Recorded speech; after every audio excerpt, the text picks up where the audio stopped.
आज मनुष्य अपना समय वही इन्वेस्ट करना चाहता है जहां से उसको जीवन में कुछ प्राप्ति हो, कुछ उपलब्धियां हो, वहां अपना समय देना चाहता है। और इसीलिए वो समझता है कि आध्यात्मिकता हमारे लिए नहीं है। जो बुजुर्ग हो गए ना, उनके लिए ये आध्यात्मिकता है। वास्तव में अगर देखा जाए, आध्यात्मिकता बुजुर्गों के लिए नहीं है। आध्यात्मिकता वर्तमान समय में हर इंसान के लिए बहुत आवश्यक है। क्या मिलेगा, क्या फायदा जो हम उस आध्यात्मिकता को समझे या उसको अपने जीवन के अंदर ग्रहण करें? बहुत बड़ा फायदा है। महाभारत की एक बात याद आती है। अर्जुन जैसा एक वीर योद्धा जिसने अनेकों युद्ध अकेले हाथ जीते, परंतु जब महाभारत का समय आया तो वो इतना उदास हो गया, निराश हो गया, हताश हो गया कि उसने अपने शस्त्र छोड़ दिए और भगवान से विनती करने लगा, I don't want to fight, मुझे ये युद्ध नहीं करना है। ठीक वही स्थिति आज के मनुष्य की है। आज मनुष्य जीवन भी एक संघर्ष है। हर घड़ी व्यक्ति को युद्ध करना पड़ता है। कभी हालातों से लड़ रहा है, कभी परिस्थितियों से लड़ रहा है, कभी समस्याओं से लड़ रहा है।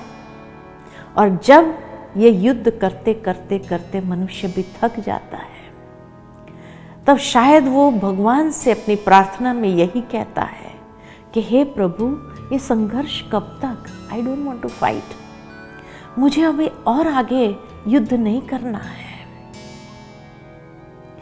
युद्ध से कोई खुश नहीं है, लेकिन फिर भी लड़ना पड़ रहा है और उसमें उसकी सारी एनर्जी, सारी ऊर्जा नष्ट हो रही है।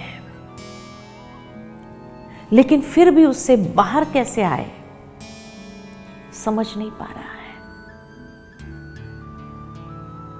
इसलिए व्यक्ति अपने जीवन के अंदर ठीक अर्जुन की तरह निराश, हताश, उदास, तनाव में आ जाता है, जिसको आज की लैंग्वेज में कहते हैं डिप्रेशन की स्थिति में। और ऐसे समय के लिए ही भगवान ने अर्जुन को गीता में भी सर्वप्रथम दूसरे अध्याय में आत्मा का ज्ञान दिया, योग सिखाया। और वो योग से धीरे धीरे, जहां हर अध्याय योग है, और उस योग के अभ्यास से ही वो अपने अंदर वो शक्ति और क्षमता को धारण करते हुए सशक्त हो गया और हर युद्ध के लिए तैयार हो गया, और जिसने हर युद्ध को विजयी में परिवर्तन कर दिया।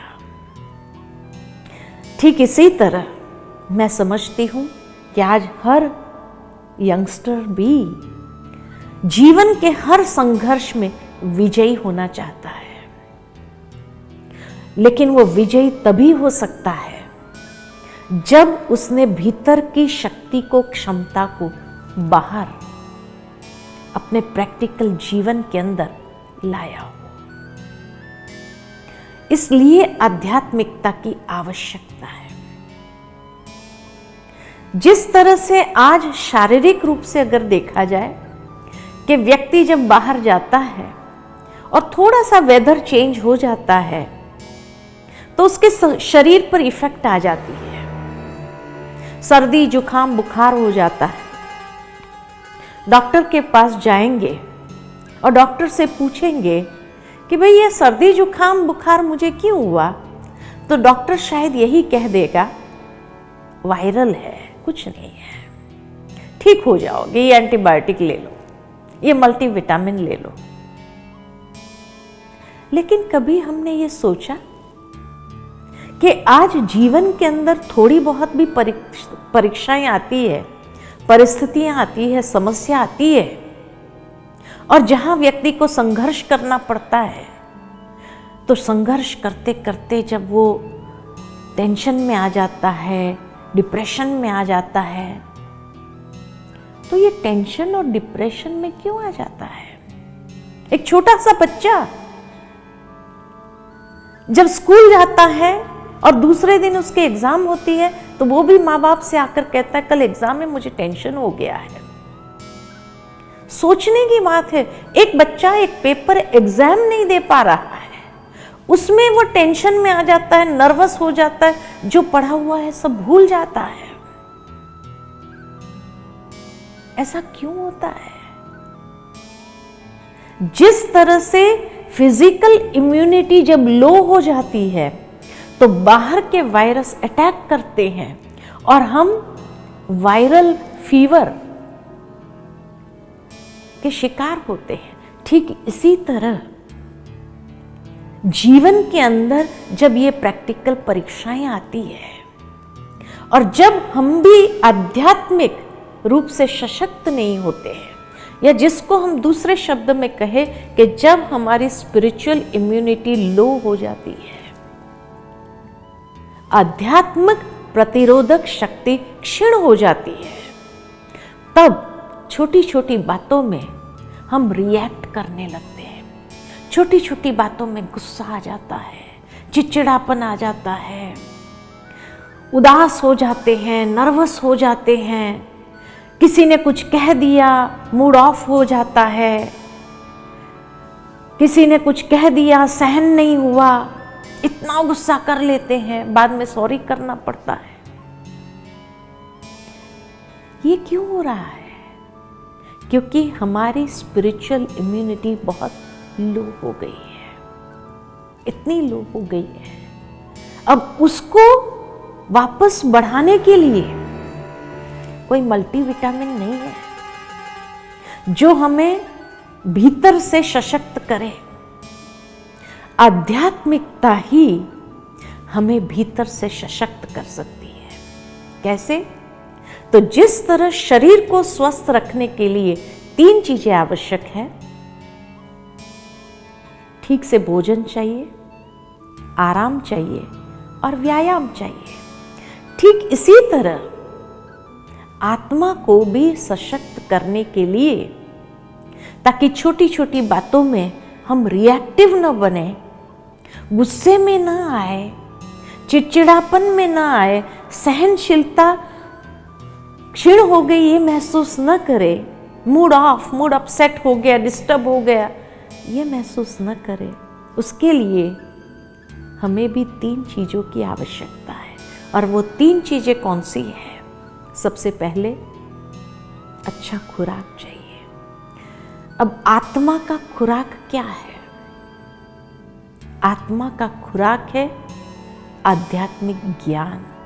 ये हमें पोषण देता है, आत्मा को पोषण देता है, अच्छी बातों का पोषण देता है। ये बुढ़ापे में जरूरत नहीं है, यही समय में इसकी आवश्यकता है। दूसरा, आराम चाहिए। और आराम अर्थात कि जब ध्यान के माध्यम से हम मन को शांति में ले जाते हैं। रात को व्यक्ति सोता है, ये शरीर सोता है थक जाने के कारण, लेकिन स्वप्न में मन तो घूमता ही रहता है, मन सारी रात काम करता है।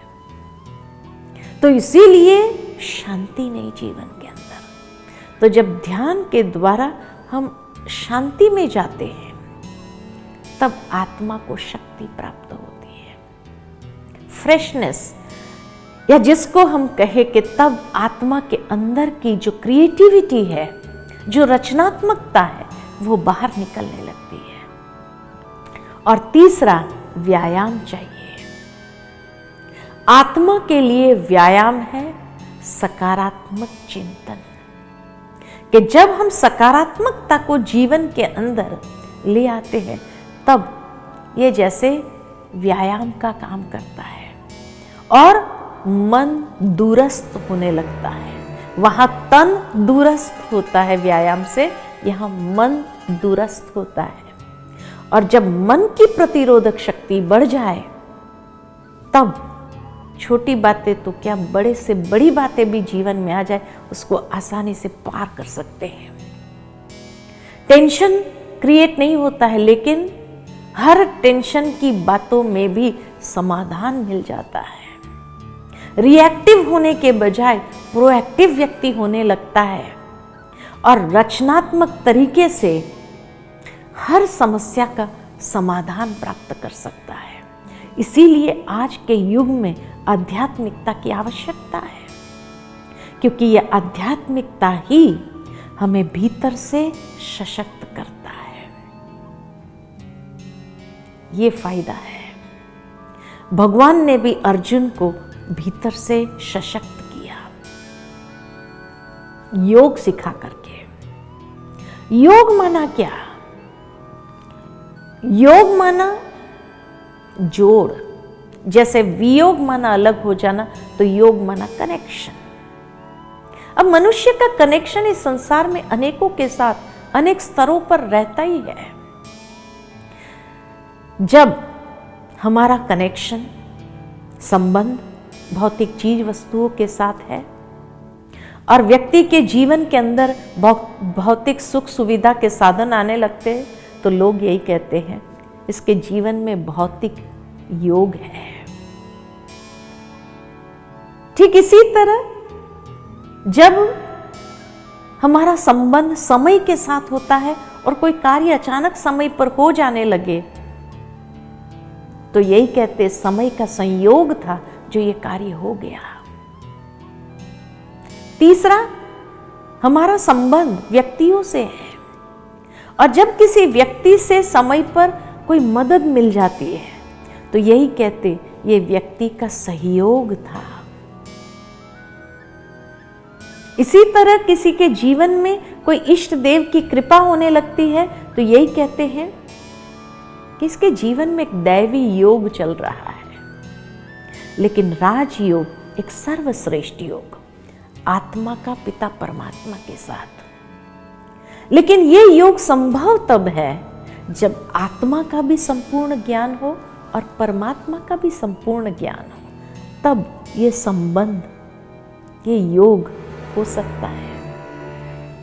जैसे हमें किसी व्यक्ति से मिलना हो, लेकिन उस व्यक्ति का खाली नाम हमारे पास है, कहाँ रहता है, क्या करता है, कुछ भी पता नहीं है।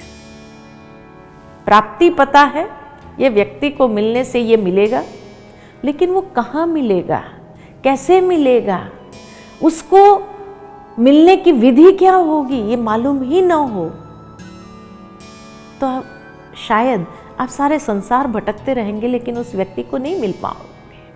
ठीक इसी तरह हमें ये मालूम है भगवान नाम की कोई चीज है, परमात्मा नाम की कोई चीज है और उनसे हमें बहुत कुछ मिल सकता है, लेकिन वो कहाँ मिलेगा, कैसे मिलेगा, उसको मिलने की विधि क्या होगी, ये पता ही ना हो। स्रोत है, जिस स्रोत से हमको बहुत कुछ मिल सकता है, खूब ऊर्जा प्राप्त हो सकती है, लेकिन कैसे होगा ये मालूम ही ना हो, तो कैसे मिल पाओगे। इसीलिए आवश्यकता है कि योग माना ही उस परम स्रोत के साथ संबंध जोड़ना, और ये राजयोग। इसको राजयोग इसीलिए कहा गया है कि सर्वश्रेष्ठ हस्ती के साथ योग है। अर्जुन ने गीता के अंदर भगवान से यही सवाल किया कि हे प्रभु, आध्यात्म क्या है? तो भगवान ने उसके जवाब में यही कहा, आध्यात्म माना माया के अधिपत्य से निकल करके आत्मा के अधिपत्य को प्राप्त करना। अर्थात कि जो आज मनुष्य माया के अधीनता को स्वीकार कर चुका है और उस माया के अधीनता के आधार पर जीवन जी रहा है, उसके बदले आत्मा के अधिपत्य में, यानी एक स्वराज्य अधिकारी बनना, अपनी कर्मेंद्रिय के ऊपर राज्य अधिकार को प्राप्त करना, मालिक बन करके ये कर्मेंद्रिय को चलाना, इसी का नाम आध्यात्म है। और वो कैसे होगा? तो का अध्ययन द्वारा। तो आध्यात्मिकता का मतलब क्या है?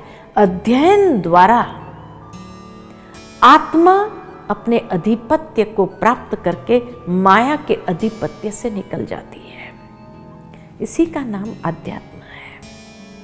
और जिसने कर्मेंद्रिय के ऊपर अधिकार प्राप्त कर लिया, वही अपने मन के ऊपर भी सहज अधिकार प्राप्त करता है। नहीं तो आज के मनुष्य की शिकायत है, मन बहुत भटकता है, बहुत विचलित है। मन को वश कैसे करें? मन हमें बहुत भटका रहा है। तो इसीलिए मन कहाँ भटकाता है? इंद्रियों के पीछे। तो जिसने इंद्रियों के ऊपर अधिकार प्राप्त किया, वो मन के ऊपर भी सहज अधिकार प्राप्त कर सकता है। और तब कहा जाता, मन जीते जगत जीत। जिसने मन को जीता, उसने जगत को जीता बराबर है। तो राजाओं का राजा अर्थात सबसे पहले इंद्रियों पर राज्य प्राप्त करना, और इंद्रियों के ऊपर राज्य प्राप्त करके मन के ऊपर भी अधिकार प्राप्त करना, ये है राजयोग। तो आज आध्यात्मिकता की आवश्यकता जीवन के अंदर यंग एज से ही है। और जितना जल्दी इसका अभ्यास हम करने लगते हैं, उतना जल्दी अपने जीवन को एक दिशा दे करके चल सकते हैं। और तब हम अपने जीवन का रिमोट कंट्रोल अपने हाथ में ले सकते हैं।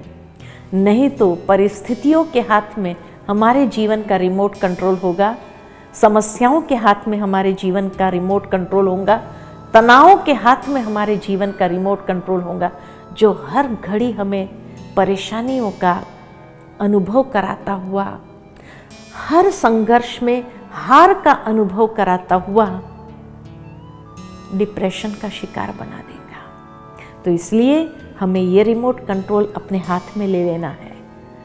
आध्यात्मिकता की ओर कदम बढ़ाने से ही हम ये रिमोट कंट्रोल अपने हाथ में ले, और जितना जल्दी ले लेंगे ना, उतना जीवन सुंदर हो जाएगा। आगे के सत्र में हम देखेंगे इस मैं कौन की पहली का दूसरा भाग, जिसमें आत्मा की वास्तविकता क्या है और उस वास्तविकता में हम अपने आप को कैसे स्थित कर सकते हैं, यानी अपनी भीतर की क्षमता को बाहर कैसे ले आ सकते हैं। इस पहली को सुलझाना शुरू करेंगे। ओम